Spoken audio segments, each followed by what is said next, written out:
alone, you're doing it all wrong. I said if you're doing life alone, you're doing it all wrong.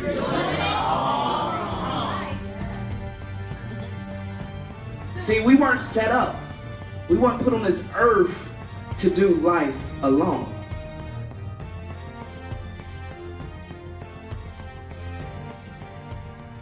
I'm Bridget Coles. And I'm Yvette Wyndham. And we are here at the Health, Hope, and Healing Conference in Mansfield, Ohio at the Holiday Inn. We had some dynamic speakers that were here today. One of them being Kenston. He was awesome with parenting like a boss. Yes. We learned some wonderful tips. If you're looking to stop doing everything by yourself, you've got to call the show. He's powerful, amazing. You won't be disappointed. I am responsible for my decisions.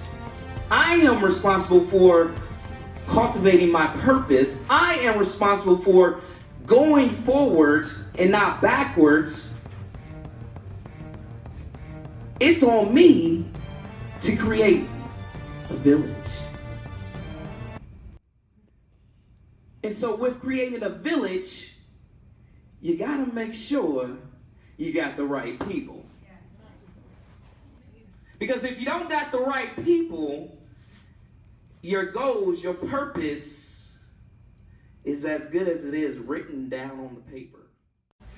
My name is Nicole Horston, and I'm the founder of Soaring with Health, Hope, and Healing. And today we had Kenston Henderson as a speaker at our event. And boy, did he electrify the crowd. He showed us how to parent like a boss and to live like a boss. So if you have an event where you need somebody who's inspirational, who's motivational, and most of all, who's sensitive to the needs of the audience, book him today.